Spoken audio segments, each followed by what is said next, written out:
Welcome to another edition of Who's Better Baseball, the podcast where we answer a simple question on each show.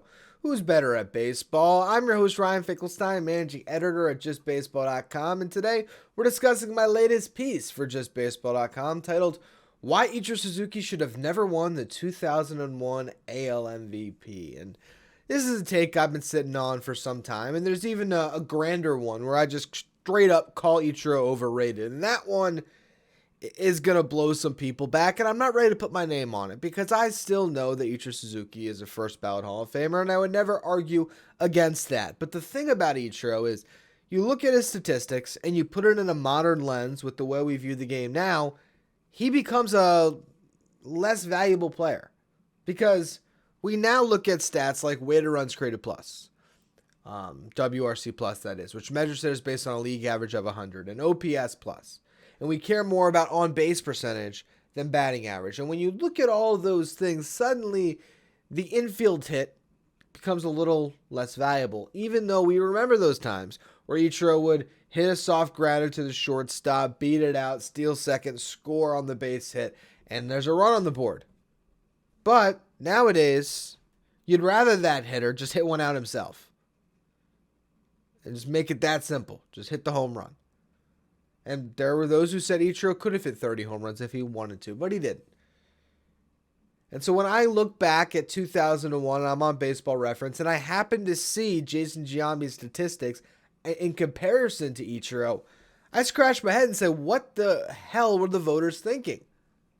Why did they not see the obvious? That Jason Giambi was leaps and bounds better than Ichiro Suzuki in his lone MVP season.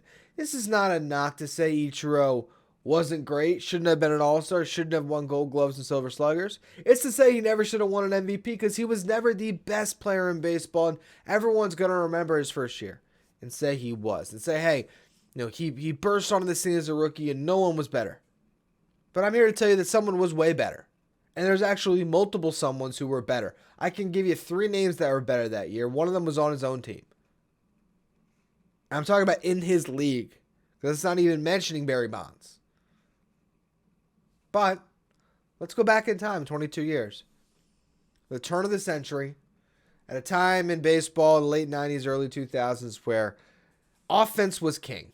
It really was. And why was that? Well, we all know. Performance-enhancing drugs. But hey, at the time, we didn't care. When America was tuned in every night for the Mark McGwire, Sammy Sosa home run chase to run down Maris's record, we loved it. It was fireworks.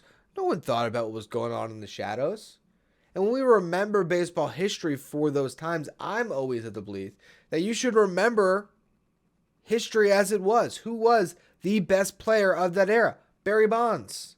He deserves to be a 4-time MVP or 6-time MVP, but 4 consecutive MVPs, 2001 through 2004, because he was head and shoulders, without a doubt, the best baseball player going during that era. No one could even touch him. That year, what did Barry Bonds do? He had 328, 515, 863 slug. The on base there was 515 if you didn't catch that. He got on base over half the time. He broke Sosa and McGwire's record, 73 home runs, 235 weighted runs created plus, 135% better than your league average hitter. Statistically, greatest individual season in MLB history.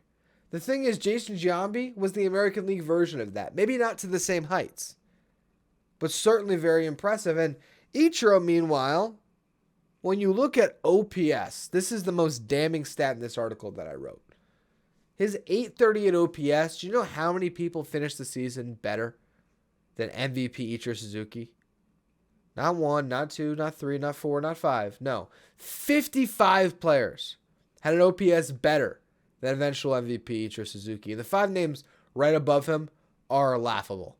It's Paul Konerko, 856, Mark Grace, 852, Jeremy Burnett's 851, Doug Mickavich, 851, that's my favorite, and Corey Kotsky, 850. That means there was 55 players in Major League Baseball that had an OPS of 850 or better. Compare that to last season in 2022, only 16 did it. So offense was at a premium. But Ichiro, his numbers don't really compare, and that's where we get into the Jason Giambi of it all. A lot of you remember Moneyball, right? They had to replace Giambi and Damon, their two best players. Well, guess what? Johnny Damon wasn't that good. That's why Jonah Hill said he was better on the Red Sox payroll, if you remember the movie. Because his OPS was sub 700 that year. He got on base a little over 320 clip. It was Giambi they had to make up in the aggregate with all these different players who could get on base. Because it was Giambi that for a 2-year span in 2000, his first and his only MVP season, and 2001, what should have been his second MVP season, the man got on base at better than a 475 clip in each of those years.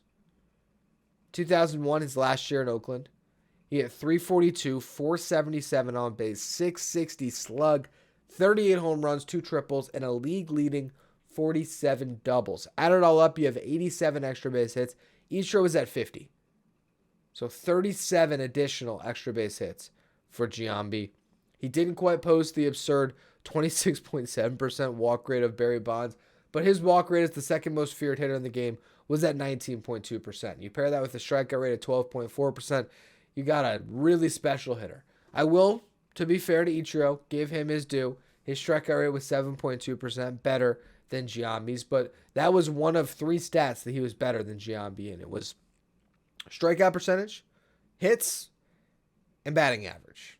That was it. 350 batting average compared to 342. And when you add in the on-base element, Giambi got on base 331 times. Ichiro got on base 282 times.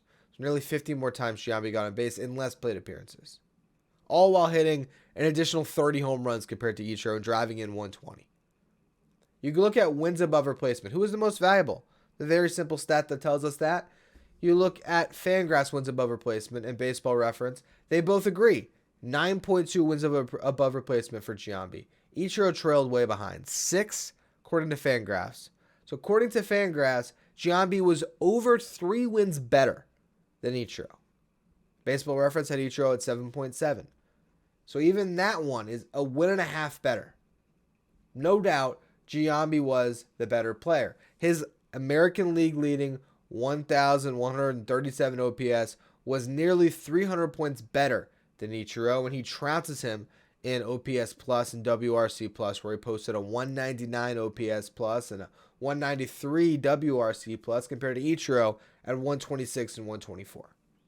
The only logical argument you could make, and it was the one they made back then, for why Ichiro deserved to be the MVP is the narrative. Guy comes in, first year from the NPB, makes a smooth transition like we've never seen before, and is the catalyst on the best team in Major League Baseball. That year, the Mariners won 116 games. No one has ever won more.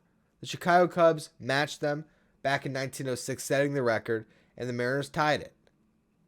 But you look at that team, and it was a great team. It wasn't just Ichiro.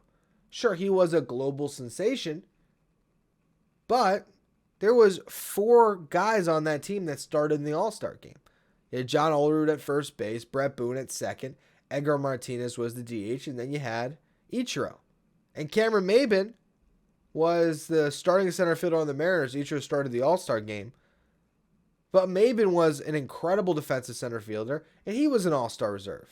And they had 3 pitchers at the All-Star game. Now, the All-Star game conveniently took place in Seattle, so all eyes were on the Mariners, and they certainly pad that roster with Mariners, but all those guys, look at the statistics, had All-Star worthy seasons. They were all great.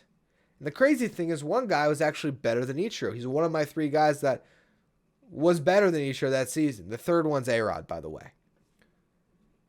Brett Boone hit 331, 2001, 372 on base, 578 slug, had 37 home runs, 3 triples, 37 doubles, led the American League with 141 runs driven in. He had over 200 hits. He had 118 runs scored. Within 10 of Ichiro, who scored 127. His OPS was over 100 points better than Ichiro at 950. And yet, he didn't lead the team in OPS. That was Edgar Martinez at 966. Did it in 133 games, hit 306, 423 on base, 543 slug. Had the 4th best WRC plus in the American League with his 157 mark. I can make an argument that Ichiro was the 3rd best hitter on that team. Now, he wasn't the 3rd best player because Edgar Martinez was a DH only and Ichiro was a Gold Glover in right field, but Brett Boone was no slouch defensively at second base, and if you look at wins above replacement, his 8.8 baseball reference wins above replacement's over a win better than Ichiro. And his 7.8 Fangraphs wins above replacement is nearly 2 wins better. So I can make the case that Boone should have been the MVP over Ichiro. And he was third in the voting. You had Ichiro get 11 votes, you had Boone get 7, and Giambi get 8. But while we could debate who was the most valuable player on the Mariners, you could not do that for Giambi in the Athletics. Yes, he had Damon. Damon had a 687 OPS. Now, despite what the movie will tell you in Moneyball, there was 2 guys that were amazing on those teams that never get talked about. That's Eric Chavez and Miguel Tejada, guys that have become criminally underrated for what they did in their big league career. They were the second and third best players on that A's team, and they each hit over 30 home runs and drove in over 100. So it's not like Giambi had no help. He just had less help than Ichiro did in Seattle. He didn't have a guy that was a top 3 MVP finisher and a future Hall of Famer. He had 2 really nice players with him. And a couple other good guys. Jermaine Dye had a nice year, but only played about 60 games. There was a few other ones, but the top of the lineup of Damon and Chavez and Tejada and Giambi pales in comparison to the cumulative group they had in Seattle. Yet Giambi powered the Oakland Athletics to 102 wins. Okay, with the best stats in the league. He took a team with a bottom barrel payroll and made him a 100-win ball club. Voter fatigue was real. Giambi won the year before. Here's this new guy that comes in that is on everyone's mind constantly, and you understand why 11 people would vote for Ichiro Suzuki and why he won the award. But they didn't get it right. And you could say, hey, well, Giambi at least got his MVP. Who cares? There's only been 32 guys in MLB history who have won multiple MVPs. And only 13 have done it in back-to-back years. And the thing about that list, and the thing that, to me, as someone that appreciates the history of baseball, that it's a little bit frustrating going back in time thinking about it, to be a back-to-back MVP or a back-to-back Cy Young, that means that you didn't just own a season. You owned a part of an era of baseball. Okay? There was a stretch in time where you were not only the best player in baseball for a year, but 2 calendar years, 24 months, you were atop the mountain. You look at the list of guys who have done it. Most recently, Miguel Cabrera, 2012-2013. Albert Pujols, 2008-2009. Barry Bonds started in 2001, the same season. Did it 4 consecutive years. Frank Thomas, 93-94. Barry Bonds again with the Pirates, 92-93. Dale Murphy, 82-83. Mike Schmidt, 80-81. Joe Morgan, 75-76. Roger Maris, 60-61. Ernie Banks, 58-59. Mickey Mantle, 56-57. Yogi Berra, 54-55. Hal Newhouser, 44-45. And then Jimmy Fox, 32-33. That is a short list of pretty much all Hall of Famers. And Giambi, not going to be a Hall of Famer. But he could have belonged on that list and rightfully should have, based on what he did in those 2 years where, say what you want about steroids or anything else, because we don't know what he was doing back then. For a 2-year run in Oakland, on that team, with that small of a payroll, Jason Giambi was the best hitter in the American League. And voters were swept up in the sensation that was Suzuki. They gave him a Gold Glove, a Silver Slugger, the Rookie of the Year. He won a batting title himself, and he got the MVP. He took home every single award a position player could possibly get. And while it doesn't matter much, looking back in time, I remember when I saw the stats and thought back to it, it's like, man, Giambi should have won. And I'll tell you what, I remember in elementary school, I had a buddy named Jake Wild. We had recess together, of course. He was in my class.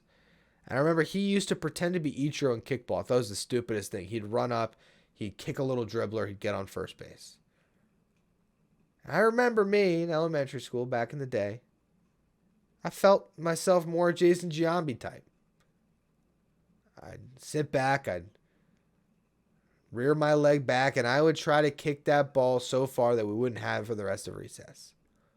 So maybe I appreciate those type of players. Maybe there's a small part of the 6-year-old boy in me from 2001 that saw these stats in 2021, probably 20 years later when I was 26 or something like that. Thought to myself, man, Ichiro was not the best player in baseball. Maybe I'm a horrible guy for thinking it, but I think if you listen to this show, if you read my article and saw the stats, you'd understand yourself that that is the case. Regardless, doesn't matter now. Ichiro will always have his one MVP. That's going to be all for this edition of Who's Better Baseball. Make sure you follow, rate, and review wherever you get your podcast. Subscribe on YouTube and check out all the great written content we have coming your way at justbaseball.com.